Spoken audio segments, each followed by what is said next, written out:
Hello everyone, very good morning to all of you. दोस्तों, आज के इस वीडियो में वर्ष 2020 के लिए एक और बैड न्यूज़ आ गई है। यहाँ पर 2020 में लगातार हमें ऐसी खबरें मिल रही हैं जिसमें कि कुछ ना कुछ नेगेटिव हो रहा है। यहाँ पर देखिए क्या है कि पहला प्रश्न बना है कि हाल ही में किस देश में 400 साल से सुप्त पड़ अवस्था में रहने के बाद में अचानक से एक ज्वालामुखी है उसमें विस्फोट हो गया है और उस ज्वालामुखी का नाम है सिनाबुंग। तो ये जो सिनाबुंग नाम से ज्वालामुखी है इसका विस्फोट हाल ही में इंडोनेशिया देश में हुआ है। ऑप्शन नंबर बी यहाँ पर सही हो जाएगा। वैसे तो लगभग 400 सालों से ये जो ज्वालामुखी है ये सुप्त अवस्था में पड़ा था, इसमें कोई भी हलचल नहीं देखी गई थी। लेकिन पिछली बार 2010 में इसमें थोड़ा बहुत इसमें चेंजेस देखे गए थे, उसके बाद में 2016 में इसमें चेंजेस देखे गए थे। लेकिन 2020 में 10 अगस्त 2020 को इस 4 साल से सुप्त पड़े ज्वालामुखी में अचानक से भारी विस्फोट हो गया, जिसके बाद में इससे निकलने वाले धुएं की जो लाइन थी वो 5 किलोमीटर तक हवा में देखी गई है। और इसका धुआं इतना मोटा था कि कई जगह पर घरों में ऐसा लग रहा था जैसे कि वहाँ पर रात हो गई हो। और इसके धुएं की परत बिल्कुल जैसे मिट्टी होती है उस प्रकार से इसके धुएं की परत थी, और जो कि लोगों के घरों पर इकट्ठा हो गई है। तो यहाँ पर कोविड-19 से पहले से परेशान चल रहे हैं, ऊपर से ये मुसीबत यहाँ पर आ गई है। आप देख सकते हैं एक दूर एक मैदान से जो बच्चे हैं, यहाँ से भी अगर आप देखेंगे तो इतनी ऊंची लहरें ये आप देख सकते हैं धुएं की। इसकी लेंथ जो है मानी गई है 5 किलोमीटर ऊंचाई तक इसका धुआं जो है ऊपर उठ रहा था। तो इंडोनेशिया में ये हुआ है। अब पूरे वर्ल्ड के मैप पे इंडोनेशिया कहाँ पर स्थित है, आप पूरे वर्ल्ड का मैप देख सकते हैं। इसमें ये रहा इंडिया, और इंडोनेशिया नीचे की तरफ ये इस तरीके से फैला हुआ है, अलग अलग पार्ट्स में है। ये आपका छोटे से आइलैंड के पार्ट में है। इंडोनेशिया देश है जहाँ पर ये हुआ है। आपको बताना चाहूँगा कि Indonesia rings of fire region में से आता है। दुनिया के कई देश हैं जिनको रिंग्स ऑफ फायर रीजन में रखा जाता है। इसका आप मैप देख सकते हैं, ये है पूरे वर्ल्ड का मैप, और ये है इंडिया। और ये rings of fire red colour से आप देख सकते हैं। इस रीजन में जितने भी देश आते हैं उसको रिंग्स ऑफ फायर के नाम से जाना जाता है। ये एक तरीके से रिंग बन रहा है। तो रिंग्स ऑफ फायर ऐसे देशों को माना जाता है कि दुनिया भर के सबसे ज़्यादा अर्थक्वेक और सबसे ज़्यादा एक्टिव वॉल्केनो जो है वो इसी क्षेत्र में पाए जाते हैं। तो सबसे ज़्यादा अर्थक्वेक भी इसी एरिया में आते हैं। साथ ही साथ में दुनिया के सबसे ज़्यादा एक्टिव ज्वालामुखी भी आपको इसी क्षेत्र में मिलेंगे। तो यहाँ पर कहीं स्थित है इंडोनेशिया। तो ये रिंग्स ऑफ फायर कंट्रीज़ में आता है, जिस वजह से यहाँ पर आए दिन कुछ न कुछ ज्वालामुखी या फिर भूकंप आता रहता है। तो यहाँ पर इस समय इसके जो प्रेसिडेंट हैं वो हैं जोको विडोडो, और कैपिटल है जकार्ता। इतना आपको पता होना चाहिए। दोस्तों, अगला क्वेश्चन बहुत ही शानदार है। आपको पता होगा कि छोटे बच्चों के अंदर में जंक फूड खाने की एक गलत आदत होती है, और स्कूल से छुट्टी होने के बाद में वो लोग जंक फूड बहुत खाते हैं, जिसकी वजह से छोटे बच्चों का हेल्थ जो है ख़राब हो रहा था। अभी FSSAI के द्वारा एक डिसीज़न लिया गया है जो कि बहुत ही अच्छा डिसीज़न है। उसके अनुसार FSSAI ने हाल ही में घोषणा करी है कि स्कूलों और शिक्षण संस्थानों के कितने मीटर के दायरे के भीतर जंक फूड और अस्वास्थ्यकर भोजन की बिक्री प्रतिबंधित रहेगी। तो आंसर हो जाएगा 50 मीटर। इसका मतलब ये है कि किसी भी स्कूल के 50 मीटर के दायरे में कोई भी जंक फूड का दुकान नहीं होगा, कोई भी शॉप नहीं होगा, कोई भी होटल नहीं होगा। क्योंकि स्कूल से छुट्टी होने के बाद में बच्चे जो हैं ये पास वाली दुकानों से ही जंक फूड खाते हैं, जिसकी वजह से उनका स्वास्थ्य खराब हो जाता है। तो FSSAI ने हाल ही में इस चीज़ को अनाउंस किया है कि 50 मीटर के अंदर दायरे में स्कूल के आसपास में कोई भी जंक फूड का दुकान नहीं होगा। ये जो ऑर्गेनाइजेशन है FSSAI, इसका फुल फॉर्म है भारतीय खाद्य सुरक्षा और मानक प्राधिकरण। इस समय जो FSSAI के CEO हैं उनका नाम है अरुण सिंघल। ठीक है, ये आपको पता होना चाहिए।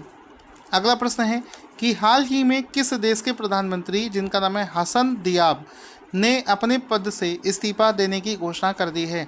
तो आंसर हो जाएगा लेबनान। दोस्तों, बहुत ही दुखद खबर है ये कि लेबनान देश के जो प्राइम मिनिस्टर हैं उनको अपने पद से अपने पूरे मंत्रिमंडल के साथ में इस्तीफा देना पड़ा है।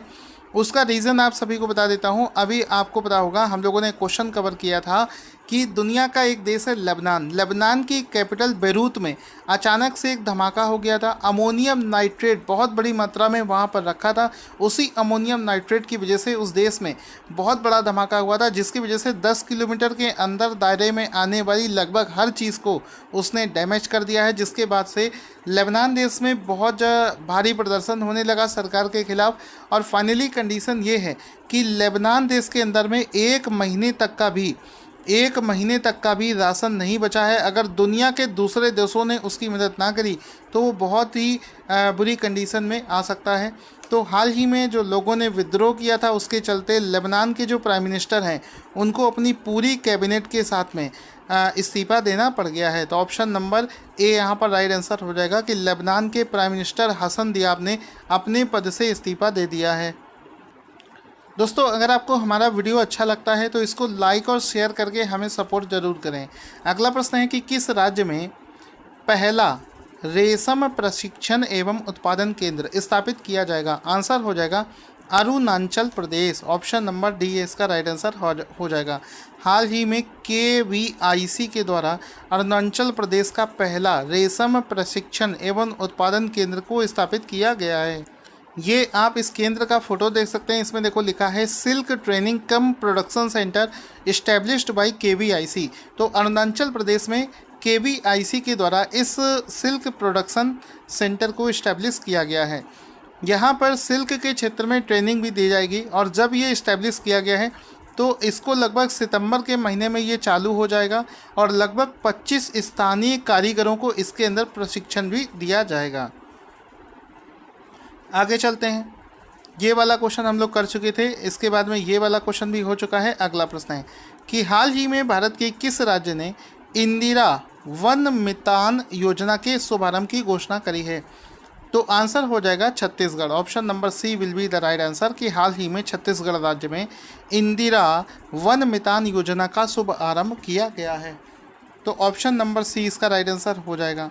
तो ये आप छत्तीसगढ़ के मुख्यमंत्री का फ़ोटो देख सकते हैं, जहां पर छत्तीसगढ़ वन मितान योजना की शुरुआत करी गई है। तो यहाँ पर ये जो देखो वन का मतलब है कि वनों से संबंधित है। इसमें क्या होगा कि जो वनवासी होते हैं या आदिवासी जो होते हैं, वनवासियों के समर्थन के लिए सरकार उनको आत्मनिर्भरता हासिल करने के लिए कुछ काम करेगी। साथ ही साथ में जो फल देने वाले वृक्ष होते हैं, औषधीय वृक्ष होते हैं, उनके वृक्षारोपण को प्रोत्साहित करेगी सो दैट उनकी आमदनी को बढ़ाया जा सके।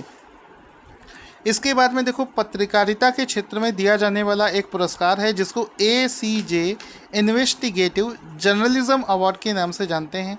तो प्रश्न बनेगा कि हाल ही में ACJ खोजी पत्रकारिता पुरस्कार यानी कि ACJ इन्वेस्टिगेटिव जर्नलिज्म अवार्ड किसे प्रदान किया गया है? तो आंसर हो जाएगा नितिन सेठी। ऑप्शन नंबर ए इसका राइट आंसर हो जाएगा। हाल ही में नितिन सेठी को ACJ इन्वेस्टिगेशन जर्नलिज्म अवार्ड से सम्मानित किया गया है। तो यहाँ पर आपको बता दूँ कि ये जो पुरस्कार है ये नितिन सेठी को प्रदान किया गया है। यहाँ पर ये जो ACJ है इसका मतलब होता है Asian college of journalism award, और ये किसको प्रदान किया गया है? ये नितिन सेठी को प्रदान किया गया है, आपको पता होना चाहिए। इसके बाद में इसका फ़ोटो देख सकते हैं नितिन सेठी को, जिनको ACJ जर्नलिज्म अवार्ड से सम्मानित किया गया है, और नीचे लिखा है इन्वेस्टिगेटिव जर्नलिज्म नितिन सेठी, जिनको ये पुरस्कार प्रदान किया गया है। इनको ये जो पुरस्कार है इनका एक काम है पैसा पॉलिटिक्स की वजह से इनको ये पुरस्कार दिया गया है। इनका एक पोस्ट था जो कि हाफ पोस्ट इंडिया वेबसाइट पर इसको पोस्ट किया गया था, जिसके काम के चलते ही इनको इस पुरस्कार से सम्मानित किया गया है। इसके बाद में है कि हाल ही में दुनिया के किस देश में अगस्त 2020 में जंगमी तूफान आ गया है? तो आंसर हो जाएगा दक्षिण कोरिया। हाल ही में दक्षिण कोरिया में एक तूफान इंटर कर चुका है जिसका नाम है जंगमी तूफान। तो ऑप्शन नंबर ए इसका राइट आंसर हो जाएगा कि दक्षिण कोरिया में जंगमी तूफान जो है वो आ चुका है। वॉल्टर रोजर मार्टोस रुइस किस देश के नए प्रधानमंत्री बनाए गए हैं? तो ये जो व्यक्ति हैं ये बनाए गए हैं पेरू देश के प्रधानमंत्री। Option number A will be the right answer कि वॉल्टर रोजर मार्टोस रुइस हाल ही में पेरू देश के नए प्रधानमंत्री बनाए गए हैं। ऑप्शन नंबर ए इसका राइट आंसर हो जाएगा। इसमें आप इनका फ़ोटो देख सकते हैं कि Walter Martos new prime minister बने हैं पेरू देश के। अब इसमें देखेंगे कि पेरू देश की जो कैपिटल है वो है लीमा और वहाँ की मुद्रा है पेरू सोल। वर्ल्ड के मैप पे पेरू कहाँ पर स्थित है आप देख सकते हैं, यहाँ पर साउथ अमेरिका में। ये लाल कलर से जो आपको दिख रहा है देश, ये है पेरू, ये इसकी लोकेशन है, आपको पता होनी चाहिए। और यहाँ पर ये रहा इंडिया, तो इंडिया के रेस्पेक्ट में ये कहाँ पर स्थित है ये भी आपको पता होना चाहिए। अगला प्रश्न है कि वर्ल्ड लॉयन डे किस दिन मनाया जाता है। आंसर हो जाएगा 10 अगस्त को। प्रत्येक वर्ष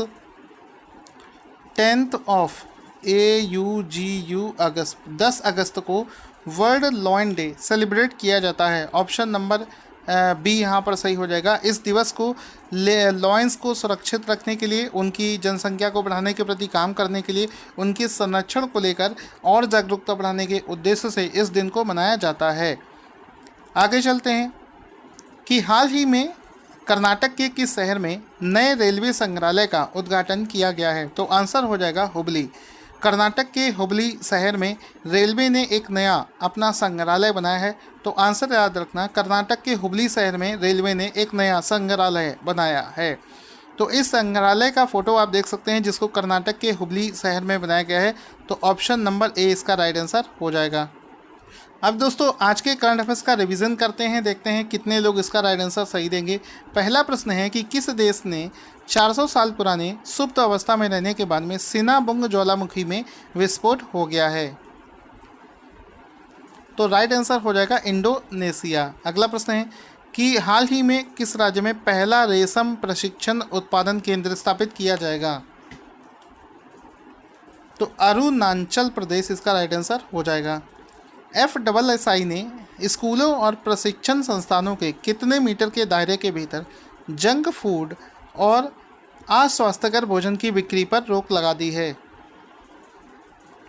तो 50 मीटर इसका राइट आंसर हो जाएगा। अगला प्रश्न है किस देश के प्रधानमंत्री हसन दियाब ने हाल ही में अपने पद से इस्तीफा देने की घोषणा कर दी है।